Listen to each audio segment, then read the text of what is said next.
કે દીકરાને ચકોરભાઈ પરણાવી એટલે થાક લાગી જાય બહુ, અને થાકને કારણે આપણે બે દી આરામ કરીને થાક કાઢતા હોઈએ છીએ. પણ આ તો એટલા બધા બહેનો મને બરાબર યાદ છે કે 19 વર્ષ પહેલા સ્વર્ગીય ગગુ બાપુ, સ્વર્ગીય વાલાભાઈ, આપણા ડાયાભાઈ, ડાયા દાદા, મગનભાઈ, આ બધા મહાનુભાવો અહીંયા, કરશનભાઈ, નથાભાઈ, તેની કેતન ને બધા બાપભાઈ, ભરતભાઈ ભુવા, 19 વર્ષ પહેલા રાત્રે અમને અહીંયા બોલાવ્યા અને કીધું કે અમારે સમૂહ લગ્નની શરૂઆત કરવી છે. અને ત્યારે અમે કાંઈ એટલા બધા પીઠ નહીં, પણ મવામાં નાના મોટા સમૂહ લગ્ન કરીએ એટલે આમ સમૂહ લગ્નનો અનુભવ. એટલે ડાયા દાદાની કે તમારે 3 જણા આપણી વચ્ચે નથી, ગગુ બાપુ, વાલાભાઈ અને બચુ પટેલ, બચુભાઈ કવાડ, હિતેશ અહીંયા અમારો ભાણો, ભાવેશ ને એ બધા એનો વારસો સંભાળી રહ્યા છે. પણ મગનભાઈ ત્યારે અહીંયા સમૂહ લગ્નમાં કોઈને કઈ ખબર નહોતી પડતી, પણ સંગઠન તમારું પહેલેથી બહુ સારું હતું કે ગમે એ કામ હાથમાં લ્યો તો તમે પૂરું કરો, એ મને ખબર હતી. એટલે આવો જાઓ પછી તો અમને બધું ખબર પડી જાય છે. અને અમે સમૂહ લગ્ન, મિત્રો મને યાદ છે 70, 75, 77 લગ્ન સુધી આ ગામની અંદર તમે સમૂહ લગ્નો કર્યા છે.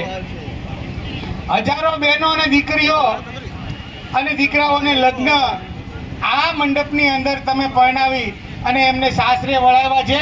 અને લાખો કરોડો રૂપિયા આપણા સમાજના જે ખોટા ખર્ચા થતા હતા એ આ આગેવાનોએ બચાવ્યા છે. સવારમાંથી બાપભાઈ, કેતનભાઈ, નથાભાઈ, આ બધાના ફોન આવતા હતા કે તમે જલ્દી આવી જાઓ, જેટલું વહેલા આવો એટલું અમારો આ મંડપમાં પછી જમણવાર ચાલુ કરવાનો હોય. ખૂબ મોડું થયું પણ તમે જમવા બેસી ગયા છો એટલે હવે અમે વાત કરીએ તો વાંધો નહીં, નહીતર ભોજન વગર ભજન ન ફાવે આપણને. પેલા ભોજન પેટ પૂજા કરીએ ને તો જ આપણને કામ કરવું ગમે. પણ તમે જમવા બેસી ગયા છો એટલે ખૂબ આનંદની વાત છે. પણ કેતનભાઈને અને બાપભાઈને મેં કીધું હતું કે 12:30 વાગે એટલે બધા જ આપણા ભાઈઓ બહેનો વડીલોએ જમવા બેસી જાય એ પ્રકારની વ્યવસ્થા કરજો. અમારું સન્માન નહીં થાય તો ચાલશે, અમે બોલશું નહીં તો ચાલશે, પણ મહેમાનો સમયસર અહીંયા આપણે સરસ મજાનું ભોજન બનાવ્યું છે તો એ ભોજન જમે એવી વ્યવસ્થા કરજો. એટલે ખૂબ સારી વ્યવસ્થા તમારી અહીંયા કતપરની હોય છે.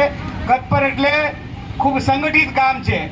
કતપરમાં એક સાથે એક અવાજે તમે જે બધા નક્કી કરો ને એ થાય. કતપર લાઇટ હાઉસ ને બંદર. અને સ્વભાવના તમે બધા એવા છો ભોળા કતપરના લોકો કે તમે કહો ને કે અમે આમ કરશું એટલે કરે, કે કાંઈક ને કરવું કાંઈક, એ કતપરની ખાસિયત નથી. કતપરમાં લોકો ખીજાઈ જાય અમને. ગગુ બાપુ તો અમને ગમે ત્યારે, બાપભાઈને ખબર છે, ભુવાને અને કેતનને બધાને, પણ એ બાપુ તો ગમે એટલું ખીજાય તો આપણને ગમે. તમને બધાને ખબર છે ગગુ બાપુ. એટલે આ પ્રકારનું વર્ષોથી આપણે બધા સાથે રહીને મેં સૌથી સારું આખા જિલ્લાની અંદર જો કોઈ કામ મગનભાઈ જોયું હોય તો એ કતપર છે. તમે કતપરવાળા બધા બેઠા એટલે કે કતપરવાળાનું સૌભાગ્ય છે કે બધા જ સમૂહ લગ્નની અંદર અમને અહીંયા હાજર રહેવાનો મોકો ઈશ્વરે આપ્યો. અને પહેલેથી અમે કીધું કે જેટલા લગ્નમાં અમે પહોંચી શકીશું એટલા લગ્નમાં અમે પડતા આવશું. અને આજે ઈશ્વરની કૃપા આપણા ઉપર થઈ છે, અમારા ઉપર થઈ છે કે બધા સમૂહ લગ્નની અંદર અહીંયા ધારાસભ્ય તરીકે 10 વર્ષ સુધી મારા પત્ની હતા, 5 વર્ષ સુધી હું હતો, મંત્રી હતો, જિલ્લાનો પ્રમુખ હતો. એ તમારા બધાના આશીર્વાદને કારણે અમે બધા અહીંયા બેઠા નહીં, બધા આગેવાનો, હું એકલો નહીં. અહીંયા બધા કાંઈક ને કાંઈક ધંધામાં પણ જો આગળ આવ્યો હોય ને તો આ સમાજ જે બધું બેઠો ને એને કારણે છે. બધું મોટું દાન અમારી એટલી બધી શક્તિ ન હોય ને તો આપવાનું મન એટલા માટે થાય છે કે તમારે કારણે અમે ઉજળા બન્યા છીએ, તમારે કારણે અમે મોટા બન્યા છીએ. એટલે જેટલું અમે તમને મદદ કરીએ એટલી ઓછી છે. આમાં કોઈ પ્રકારનો ઉપકાર અમે કરતા નથી. આ તડકાના અમે આવીને અહીંયા ગરમી હોય તો પણ અહીંયા બેસી છીએ એનું કારણ તમારો ઋણ ચૂકવવાનો અમને માટે અહીંયા આવી છીએ. વ્યસનની વાત ઘણી બધી તમને કરીએ, તમને કોઈને ગળે ઉતરે કે ન ઉતરે, પણ હું ઘણી વાર કહું છું કે કરોળીઓ ઝાડ બાંધતા પડી જાય, પાછો એ ઝાડ બાંધવા માટે એ ઝાડની અંદર ગોઠવાઈ જાય અને 4-5 વખતના પ્રયત્નો પછી એ ઝાડને પૂરી કરે છે. એટલે અમે એવું માનશું કે આમાંથી 5 જણા પણ જો અમારા આ શબ્દોને ગ્રહણ કરશે ને તો એના જીવનમાં ખૂબ ઉપયોગી થશે. વ્યસન આપણા સમાજને, હું ગૌતમભાઈને કહેતો હતો કે અહીંયા દારૂ પીવાવાળા આ ગામની અંદર ખૂબ ઓછા. હું ખોટો નથી ને આમાં? બહુ ઓછા છે આપણા ગામની અંદર, મને ખબર છે. આ નાના નાના ગામની અંદર તમે જાઓ તો અડધું પોણું ગામ દારૂ પીને સાંજે ચોકમાં હોય. તમારે ગામની અંદર ન જવાય. જ્યારે આજે અહીંયા રાત્રે 10 વાગે 11 વાગે મીટિંગ કરવી હોય તો પણ આખું ગામ ઉમટી પડે. અહીંયા બેઠા ને એટલા લોકો મીટિંગમાં આવે, મને ખબર છે. એક પણ લોકો વચ્ચે કોઈ પ્રકારનો એ નશો કરીને વચ્ચે બોલતા નથી કે કોઈ ડિસ્ટર્બ નથી કરતા. આ કચ્છપરની મહાનતા છે તમારી. અહીંયા પૂજ્ય ગગુ બાપુએ દારૂબંધી માટે ભેખ લીધો તો તમને ખબર છે.